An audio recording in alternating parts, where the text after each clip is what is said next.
사무엘상 말씀입니다. 사무엘상 9장 말씀을 우리가 함께 읽을 겁니다. 여러분들 성경을 펴주시고 효양복 교재를 펴주시죠. 교재를 보시면 오늘 제목이 작은 일에도 최선을 다하자고요. 오늘은 사울에 관한 이야기입니다. 사무엘상 9장 말씀을 우리 한 목소리로 봉독하실 텐데요. 제가 한 절 읽고 여러분들이 한 절 읽고 마지막 27절은 다 같이 한 목소리로 봉독하겠습니다. 베냐민 지파에 기스라 이름하는 유력한 사람이 있으니 그는 아비엘의 아들이요 스롤의 손자요 베고랏의 증손이요 아비야의 현손이라. 베냐민 사람이더라. 기스가 아들이 있으니 그 이름은 사울이요 준수한 소년이라. 이스라엘 자손 중에 그보다 더 준수한 자가 없고 키는 모든 백성보다 어깨 위는 더하더라. 사울의 아비 기스가 암나귀들을 잃고 그 아들 사울에게 이르되 너는 한 사환을 데리고 일어나 가서 암나귀들을 찾으라 하매 그가 에브라임 산지와 살리사 땅으로 두루 다니되 찾지 못하고 살림 땅으로 두루 다니되 없고 베냐민 사람의 땅으로 두루 다니되 찾지 못하니라. 그들이 숲 땅에 이른 때 사울이 함께하는 사환에게 이르되 돌아가자. 내 부친이 암나귀 생각은 고사하고 우리를 위하여 걱정하실까 두려워하노라. 대답하되 보소서 이 성에 하나님의 사람이 있는데 존중이 여김을 받는 사람이라. 그가 말한 것은 반드시 다 응하나니 그리로 가사이다. 그가 혹 우리의 갈 길을 가르칠까 하나이다. 사울이 그 사환에게 이르되 우리가 가면 그 사람에게 무엇을 드리겠느냐? 우리 그릇에 식물이 다하였으니 하나님의 사람에게 드릴 예물이 없도다. 무엇이 있느냐? 사환이 사울에게 대시 대답하여 가로되 보소서 내 손에 은 한 세겔의 4분 1이 있으니 하나님의 사람에게 드려 우리 길을 가르치게 하겠나이다. 옛적 이스라엘의 사람이 하나님께 가서 물으려 하면 말하기를 선견자에게로 가자 하였으니 지금 선지자라 하는 자를 옛적에는 선견자라 일컬었더라. 사울이 그 사환에게 이르되 내 말이 옳다 가자 하고 그들이 하나님의 사람 있는 성으로 가니라. 그들이 성을 향한 비탈길로 올라가다가 물길로 나오는 소녀들을 만나 그들에게 묻되 선견자가 여기 있느냐? 그들이 대답하여 가로되 있나이다. 보소서 그가 당신보다 앞섰으니 빨리 가소서. 백성이 오늘 산당에서 제사를 드리므로 그가 오늘 성에 들어오셨나이다. 당신들이 성으로 들어가면 그가 먹으러 산당에 올라가기 전에 곧 만나리이다. 그가 오기 전에는 백성이 먹지 아니하나니 이는 그가 제물을 축사한 후에야 청함을 받은 자가 먹음이라. 그러므로 지금 올라가소서 금시로 만나리이다 하는지라. 그들이 성읍으로 올라가서 그리로 들어갈 때 사무엘이 마침 산당으로 올라가려고 마주 나오더라. 사울의 오기 전날에 여호와께서 사무엘에게 알게 하여 가라사대 내일 이맘때 내가 베냐민 땅에서 한 사람을 내게 보내리니 너는 그에게 기름을 부어 내 백성 이스라엘의 지도자를 삼으라. 그가 내 백성을 블레셋 사람의 손에서 구원하리라. 내 백성의 부르짖음이 내게 상달하였으므로 내가 그들을 돌아보았노라 하시더니 사무엘이 사울을 볼 때 여호와께서 그에게 이르시되 보라 이는 내가 네게 말한 사람이니 이가 내 백성을 통할하리라 하시니라. 사울이 성문 가운데 사무엘에게 나아가 가로되 선견자의 집이 어디인지 청컨대 내게 가르치소서. 사무엘이 사울에게 대답하여 가로되 내가 선견자니라. 너는 내 앞서 산당으로 올라가라. 너희가 오늘날 나와 함께 먹을 것이요 아침에는 내가 너를 보내되 내 마음에 있는 것을 다 네게 말하리라. 사흘 전에 잃은 내 암나귀들을 염려하지 말라. 찾았느니라. 온 이스라엘에 사모하는 자가 누구냐? 너와 내 아비의 온 집이 아니냐? 사울이 대답하여 가로되 나는 이스라엘 지파의 가장 작은 지파 베냐민 사람이 아니오며 나의 가족은 베냐민 지파 모든 가족 중에 가장 미약하지 아니하니까 당신이 어찌하여 내게 이같이 말씀하시나이까? 사무엘이 사울과 그 사환을 인도하여 객실로 들어가서 청한 자 중 수석에 앉게 하였는데 객은 30명 가량이었더라. 사무엘이 요리인에게 이르되 내가 네게 주며 네게 두라고 말한 그 부분을 가져오라. 요리인이 넓적다리와 그것에 붙은 것을 가져다가 사울 앞에 놓는지라. 사무엘이 가로되 보라 이는 두었던 것이니 네 앞에 놓고 먹으라. 내가 백성을 청할 때부터 너를 위하여 이것을 두어서 이때를 기다리게 하였느니라. 그날에 사울이 사무엘과 함께 먹으니라. 그들이 산당에서 내려 성에 들어가서는 사무엘이 사울과 함께 지붕에서 담화하고 그들이 일찍이 일어날새 동틀때쯤이라 사무엘이 지붕에서 사울을 불러 가로되 일어나라 내가 너를 보내리라 하매 사울이 일어나고 그 두 사람 사울과 사무엘이 함께 밖으로 나가서 함께 읽겠습니다. 성읍 끝에 이름에 사무엘이 사울에게 이르되 사완으로 우리를 앞서게 하라. 사완이 앞섬에 또 가로되 너는 이제 잠깐 서 있으라. 내가 하나님의 말씀을 내게 들리리라. 아멘.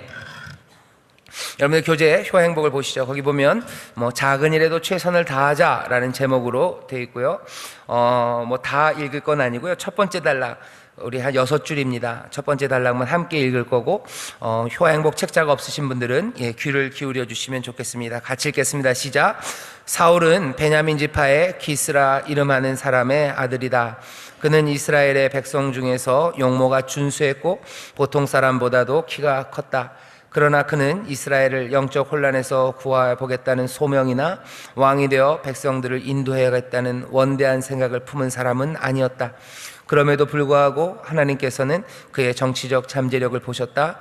그의 지파가 비록 이스라엘의 12지파 가운데서 가장 작고 자신의 가족 역시 미약했지만 이러한 것들은 오히려 그가 이스라엘의 왕이 되는데 장점으로 작용했던 것이다. 아멘. 오늘은 왕이 되는 이야기, 그 말씀을 우리가 사무엘상 9장에서 읽습니다. 왕을 사람들이 요구합니다. 어제들 사무엘상 8장을 읽으셨을 텐데요. 사무엘상 8장에 보면요, 이스라엘에 있는 장로들이 하나님 앞에 왕을 달라고 요구해요.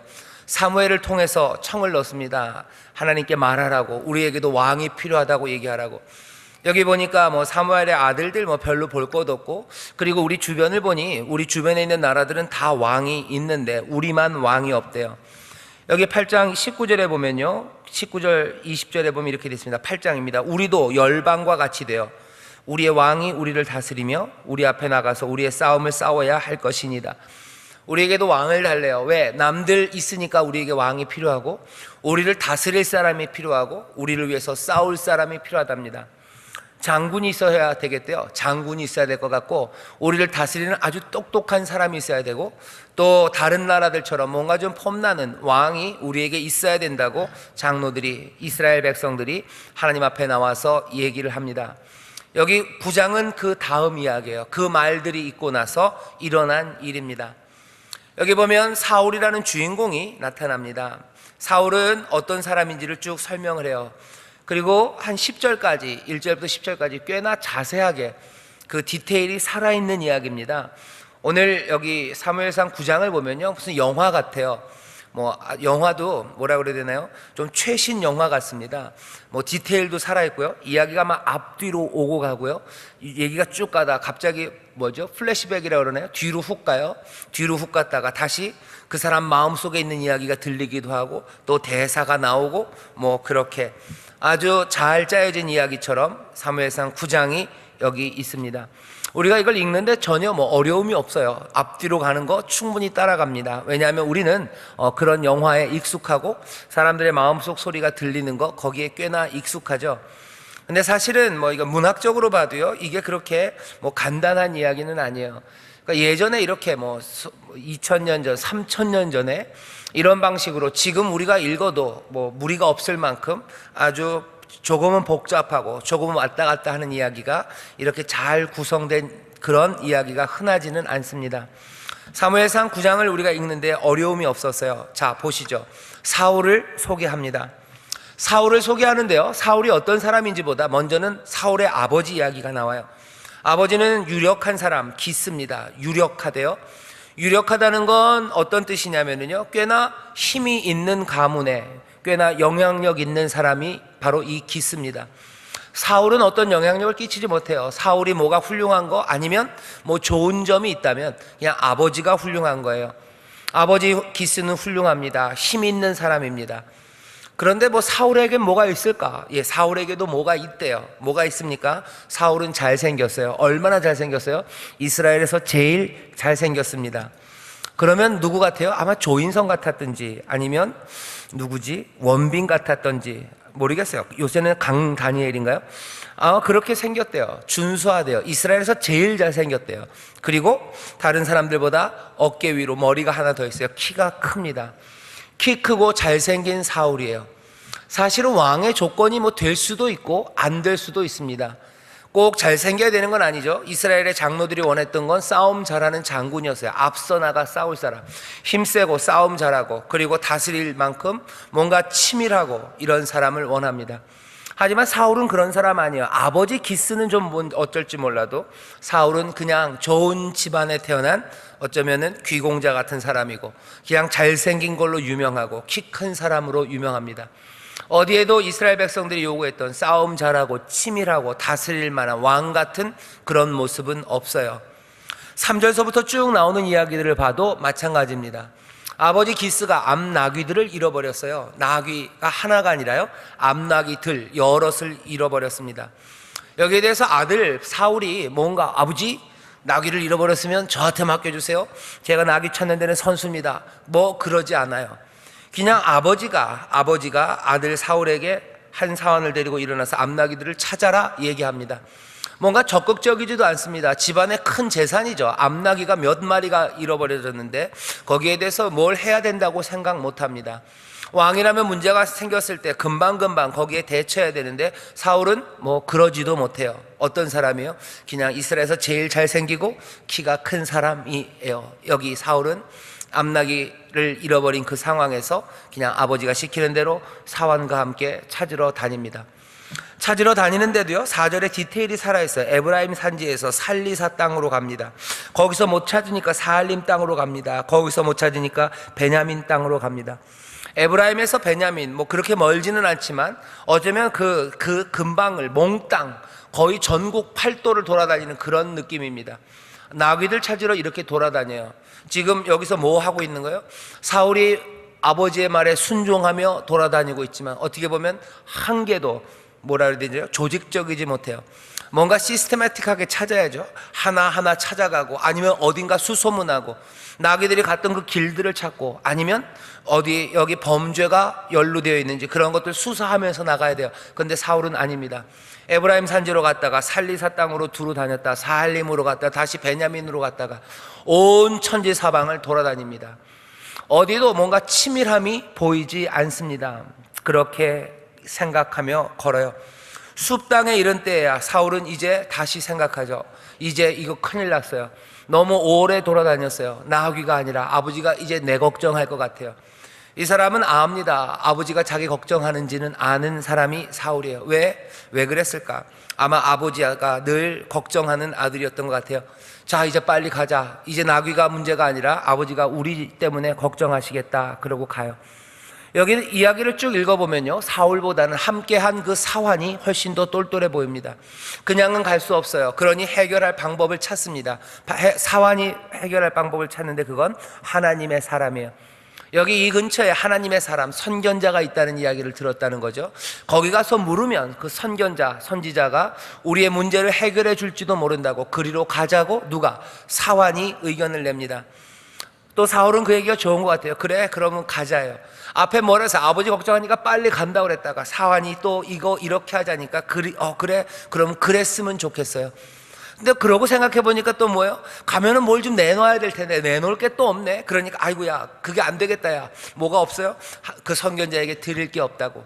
우리 먹을 빵도 없고 먹을 것도 다 떨어지고 아무것도 없네. 사울은 여기 찾으러 나오면서 이렇게 오래 걸릴지도 몰랐고요. 또 이렇게 오래 걸렸다면 뭐 필요한 준비 그런 것도 없이 왔습니다.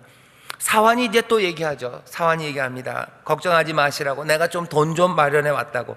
내가 은 한 세겔에 4분의 1 세겔이 나한테 있으니까 이거라도 가져다 드리면 되지 않겠냐고. 사울은 또 좋대요. 그럼 가자. 그러고 갑니다.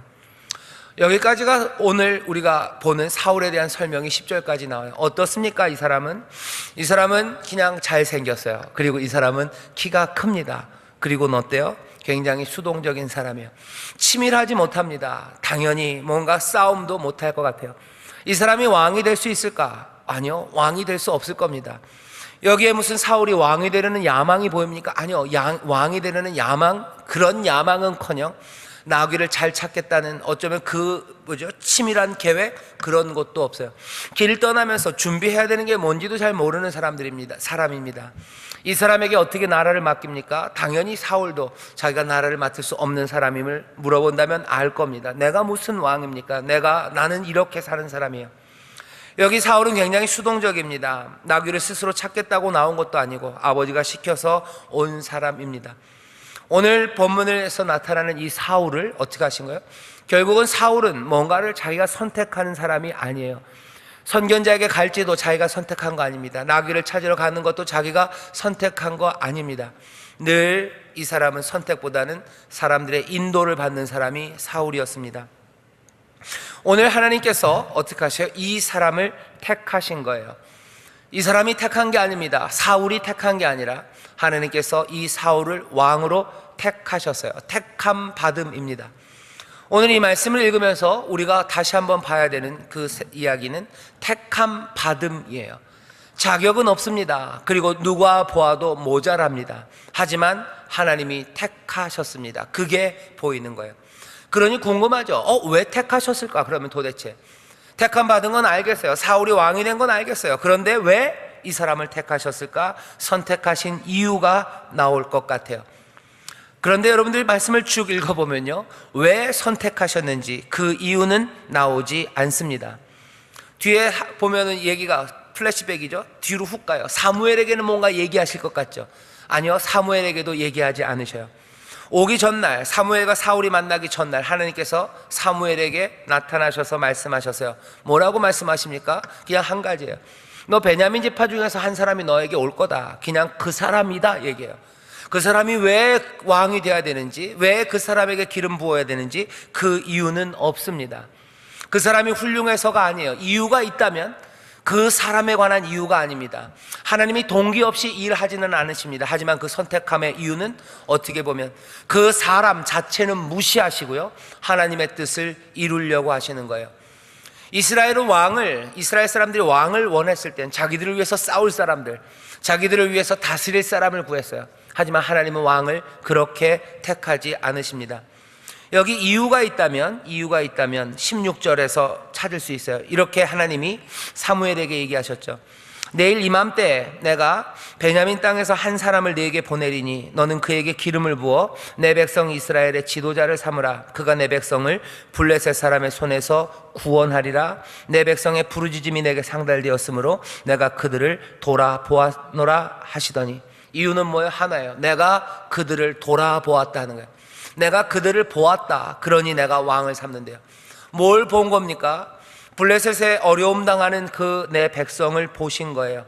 그 사람들의 부르짖음을 들으신 거예요. 그래서 왕을 세우는 겁니다. 여기 이스라엘의 왕이 세워져요. 이스라엘의 왕이 세워지는 한 가지 사건이 일어납니다. 사람들은 어떻게 생각해요? 우리를 다스리고 우리를 위해서 싸워줄 용사를 찾고 있어요. 하지만 하나님은 아닙니다. 왕을 세운 이유가 그들을 다스리려고, 아니 그런 이유 아니에요. 이 사람들을 구원하려고, 이 사람들의 부르짖음에 응답하시고 내가 이 사람들의 아픔을 보았기 때문에 왕을 세우신대요. 이들을 구원하려고 세우신 거랍니다. 다스리고 이 사람들을 위해서 싸우고 앞에 장군으로, 아니 그렇게 생각하지 않으셔요. 세상에 일어나는 현상들이 있습니다. 하지만 그 의미들은 달라요. 하나님께서 사람을 부르시고 하나님께서 왕을 택하십니다. 하지만 사람들의 동기와는 다른 동기예요. 다른 목적으로, 그리고 사람들이 생각하는 그 기준과는 전혀 다른 기준으로. 하나님의 역사는 그래서 사람의 생각과는 조금 다릅니다. 오늘 사무엘 9장이 우리에게 그 이야기를 들려주는 겁니다. 택함 받은 사람이에요. 이 선택의 이유가 나옵니까? 아니요, 선택의 이유가 나오지 않습니다. 그냥 이 사람이다라고 하나님이 정하신 거예요. 하나님이 택하십니다. 하나님이 주권적으로 택하십니다. 그래서는 어떻게 하시는 거예요? 보내시는 거예요. 내가 이 사람 보낸다. 너는 기름 부어라. 그가 어떻게 한다고요? 이스라엘을 구원할 거다. 하나님이 정하셔요. 이 정하시는 일에 다른 선택을, 그 선택하신 이유를 설명하지 않으십니다. 동기만 있어요. 하나님의 선택의 동기는 뭡니까? 구원의 동기예요. 하나님이 세상을 돌아보시기에 하나님께서는 사람들을 택하시는 거예요. 하나님이 세상을 돌아보시며 또 세상의 부르짖음을 들으시기에 하나님이 사람을 선택하시는 겁니다. 왜 택하실까? 왜 사람들을 부르실까? 생각하셔야 돼요. 하나님 왜 사람들을 택하실까? 왜 사람들을 부르실까? 다른 이유가 없습니다. 그냥 그 사람들을 훌륭하게 하려고 아니에요. 구원하게 하시려고요. 구원하게 하시려고. 하나님께서 이 땅을 불쌍히 여기시고 많은 사람들의 눈물 그리고 그 사람들의 부르짖음을 들으셨기에 사람들을 택하시고 그리고 그들에게 어떻게 하셔요? 기름 부으십니다. 여기 아무것도 아닌 것 같은 사울에게요, 하나님이 사무엘에게 기름을 부으라고 하셔요. 기름 붓는 이야기는 10장 1절에 나옵니다. 이에 사무엘이 기름병을 취하여 사울의 머리에 기름을 부어요. 그러면 어떻게 됩니까? 여기 여호와의 신이 사울에게 임해요. 사울의 마음이 변합니다. 사울은 예언하기 시작해요. 그리고 이스라엘의 왕으로 그 구원의 일을, 블레셋에서 이 백성들을 건져내는 그 일을 행하기 시작합니다. 사무엘상 9장 말씀, 오늘 이 읽은 말씀이요, 우리에게 알려주는 거예요. 하나님은 사람을 택하십니다. 하나님은 사람을 택하셔요. 아멘 하셔야 됩니다. 아멘. 하나님이 사람을 선택하셔요. 하나님의 주권으로 선택하십니다. 그런데 하나님의 선택은 세상의 기준과는 다릅니다. 이유 없는 것 같은 사람들을 택하셔요. 기대하지 않았던 사람을 택하셔요. 그래서 깜짝 놀랄 만한 상황들을 만들어내십니다. 이 일은 사울에게만 그런 게 아닙니다. 하나님께서 택하셨던 민족이 있어요. 누구를 택하십니까? 여기 이 애굽에서 종살이하던 그 사람들을 내 백성으로, 너희는 내가 택한 족속이라고 불러요. 하나님은 누구를 택하셔요? 에서와 야곱 중에서 야곱을 택하십니다. 에서가 훨씬 더 훌륭해요. 앞에 먼저 낳은 장자고 또 뭐 사냥하는 사람이고 힘있고 뭔가 점점 더 발전해 나갈 수 있는 그 가능성이 누구에게 있어요? 사실은 에서에게 있어요. 험한 세상에서 민족이 더 커가려면 어떻게 됩니까? 리더십이 있어야 돼요. 그죠? 그리고 강해야 됩니다. 강하고 리더십이 있어야지 자손들을 많이 낳고 자손들을 또 번성시킬 수 있을 것 같아요. 하지만 하나님은 누굴 택하셨어요? 야곱을 택하셔요. 야곱을 택하십니다. 하나님은 이스라엘을 택하셔요. 거기 애굽에서 애굽을 택한 게 아니라 그 애굽에서 종살이하던 그 사람들을 택합니다. 하나님은 택하십니다. 그리고 뭘 위해서 택하신다고요? 구원을 위해서 택하셔요. 하나님께서 이 이스라엘, 그 애굽의 종들, 그 종살이하던 사람들을 택하셨을 때는 그들을 그냥 걔네들만 잘 살게 하려고 택하신 게 아니죠. 아브라함에게 하셨던 그 약속처럼 너희가 복을 얻고 너희가 복의 근원이 돼서 세상에 있는 모든 민족이 복을 얻게 하시려고 이스라엘을 택하셔요. 하나님은 늘 사람들을 택하시는데요, 사람들의 기준이 아니라 기대하지 않았던 사람들을 택하셔서 어떻게 하신다고요? 구원의 일을 이루십니다. 왜 구원의 일을 이루셔요? 하나님께서 돌아보시기 때문에 그래요. 이 땅에 울부짖는 사람들을 보셔요. 고난 가운데 있는 사람들을 보셔요. 그러니 그들을 구원하시려 누구를? 사람들을 택하시는데 하나님의 택하심은 늘 기대하지 않았던 사람을 택하십니다. 신약에도 똑같은 이야기를 해요. 바울이 얘기합니다. 우리의 부르심을 보래죠. 우리의 부르심을 봐라.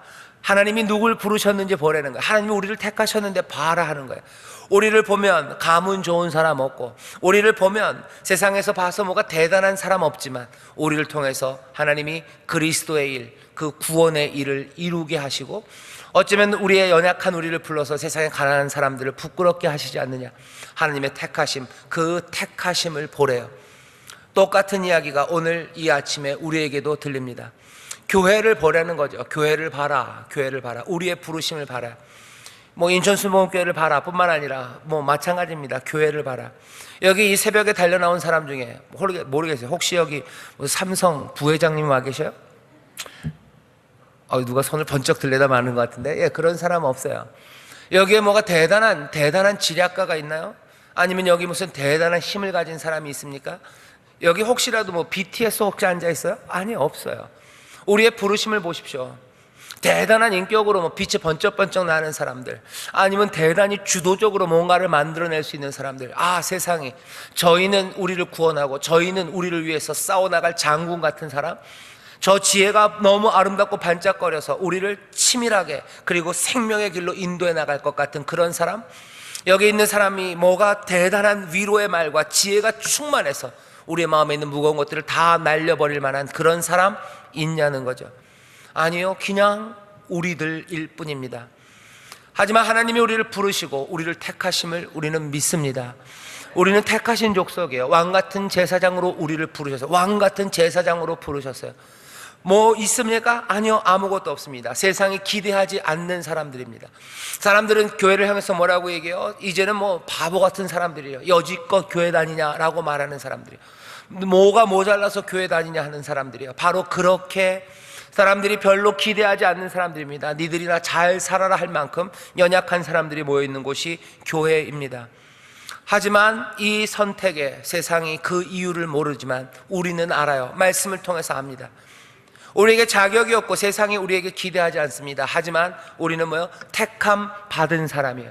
내가 택한 거 아닙니다. 하나님이 택하신 겁니다. 내가 먼저 사랑한 거 아니라 하나님이 우리를 사랑하신 거예요. 우리가 알아야 돼요. 하나님이 우리를 먼저 사랑하셨어요. 하나님이 먼저 우리를 택하셨어요. 우리는 뭐 자랑할 것 그래서 없습니다. 하나님께서 은혜를 먼저 베푸시고, 아니 어쩌면 죄인 되었을 때, 원수 되었을 때 하나님께서는 우리를 사랑하셔서 우리를 하나님의 자녀로 이끄신 거예요. 하나님의 영을 우리 가운데 부으십니다. 그러면서 뭘 이루셔요? 구원을 이루셔요. 하나님이 사람들을 택하시고는요, 그냥 하나님이 됐다라고 하지 않으셔요. 하나님이 헛일하지 않으십니다. 목적 없이, 동기 없이 이렇게 무모한 일을 행하지 않으셔요. 하나님께서는 세상을 부끄럽게 합니다. 이스라엘의 장로들, 너희들이 뭐 똑똑한 사람 장군을 원했지. 아니, 그거 아니다. 나는 이 사람 사울. 너희들이 원한 건 뭔가 대단한 사람인 것 같지만 너희들이 얻는 건 사울일 거다. 왜? 내가 택한다 하는 거예요. 내가 구원을 위해서 이 사람을 택한대요. 거기서 멈춥니까? 아닙니다. 사무엘을 불러서 기름 붓게 하는 거예요. 택하신 자들에게 어떻게 하셔요? 기름 붓게 하십니다. 기름 부음 받은 자, 메시아가 기름 부음 받은 자라는 뜻이에요. 어쩌면 사울은 이스라엘 역사에서요, 첫 번째 메시아입니다. 기름 부음 받은 사람이 이 사람 사울이에요. 뭘 위해서? 구원을 위해서요. 여기 말 그대로 있죠. 이 사람이 블레셋 사람의 손에서 구원하리라. 이 사람은 구원자, 이 사람은 메시아, 이 사람은 그리스도의 일을 할 거라고 기름 부음 받은 사람이 이 사람 사울이에요. 사울이 기름 부음 받고 여호와의 신이 임합니다. 그러니 어떻게 됐대요? 그 사울의 마음이 변했대요. 새 마음을 가지고 성령에 충만해요. 여호와의 신이 임하니까 뭐요? 예언하기 시작해요. 다른 말 하기 시작합니다. 마음이 달라져요. 마음이 달라집니다. 이 달라진 마음이 도대체 뭐였을까? 여러 가지 생각이 듭니다. 어쩌면 여기 오늘 9장 앞에 있었던 사울은요, 그냥 잠잠한 사람이었어요. 열정 없는 사람입니다. 시키면 시키는 대로 수동적으로 했던 사람이에요. 하지만 이제 새 마음은 아마 달랐을 겁니다. 그 마음 가운데는 뜨거움이 있어요. 적진을 향해서 달려갈 수 있는 사람이 되는 거예요. 세상을 향하여 외칠 수 있는 사람이 된 거, 그 달라지는 마음이에요. 여호와의 신이 충만해서 다른 방언들을, 그리고 다른 예언들을 쏟아내기 시작합니다. 다른 말을 하기 시작해요. 여기 구원하는 사람들, 블레셋에서 구원하는 사람, 갑자기 무슨 여호와의 신이 임해서 사울이 싸움을 잘하게 된 것도 아니고, 무슨 장풍을 쏘기 시작하는 것도 아니고, 무슨 공중부양을 하는 것도 아니에요. 사울이 하는 일은 뭐예요? 마음이 새로워지고요, 그리고 다른 말을 하기 시작해요. 그리고 사울은 정말로 이 이스라엘을 블레셋의 손에서 구원합니다. 안타까운 사실을 우리가 하나 알고 있어요. 뭐냐면 이 사울은 이 여호와의 신을 떠나요. 순종하는 마음에서 떠나고 그 마음이 점점 식어져가는 그 안타까움을 우리는 봅니다. 그러니 우리는 조심해야죠. 오늘 말씀이 세 단계로 가고요, 그 사울을 부르시고 사울을 사용하셨던 그 일이 우리의 삶과 다르지 않아요. 하나님은 우리를 택하셨어요. 택하신 족속입니다. 왕같은 제사장으로 부르셨어요. 아무 이유 없습니다. 아니, 사실은 부르지 마셨어야 될 이유가 더 많아요. 그런데도 불렀어요. 왜? 우리에게 구원의 일을 맡기시려고. 그래서 어떻게 하세요? 우리에게 성령을, 기름을 부으십니다. 기름을 부으셔요. 우리는 택함 받은 자들이고, 그리고 우리는 기름 부음 받은 자리에요. 우리는 하나님의 은혜 앞에 나온 사람들이고, 그리고 성령의 놀라우신 능력 가운데 성령의 임재, 그 기름 부으심이 우리와 함께 합니다. 그러니 우리는 어떻게 해야 됩니까? 구원의 일을 할 거예요. 그리고 사울처럼 그 은혜에서 멀어지지 않을 겁니다. 절대로 그러지 않을 겁니다.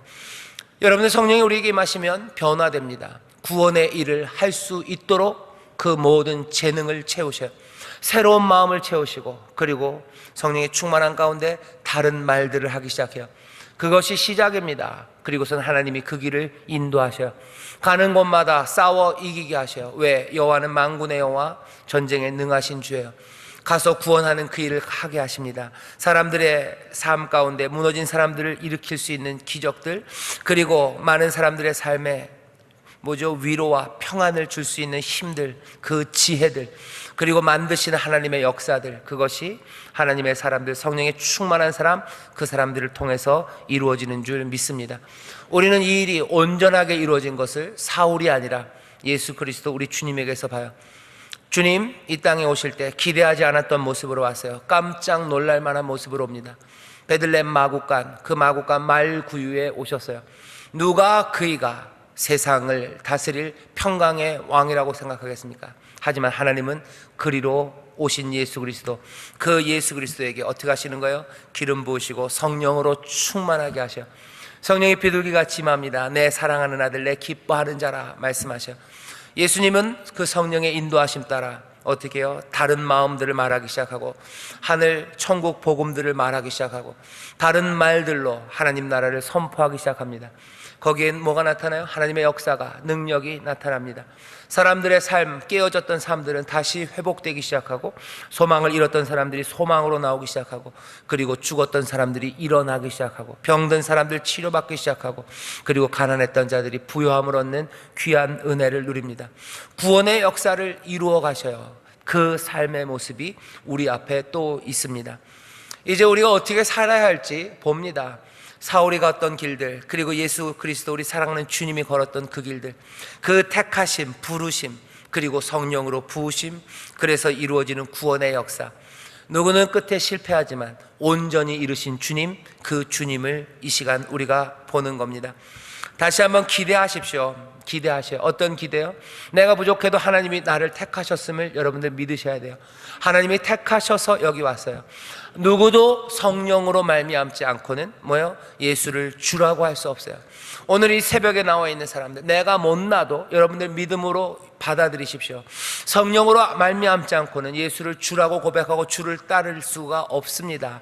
여기 적어도 때로는 넘어지고 실패하더라도 예수를 주님이라고 고백하고 주님을 따르기를 사모하는 사람들, 그들이 여기 나와 있는 줄 믿습니다. 그렇다면 여러분들은 성령의 기름 부으심이 임한 사람들이에요. 단계가 어떻게 돼요? 택하셔서 성령 부으신 겁니다. 그러면 이제 우리의 살 길, 나아갈 길이 보이는 거예요. 왜 택하셔서 기름 부으셨습니까? 왜 나로 은혜를 받게 하셔서 예수님 따르는 사람, 예수를 믿는 사람 되게 하셨습니까? 다른 거 아니에요. 구원하는 그 일을 이루기 위해서.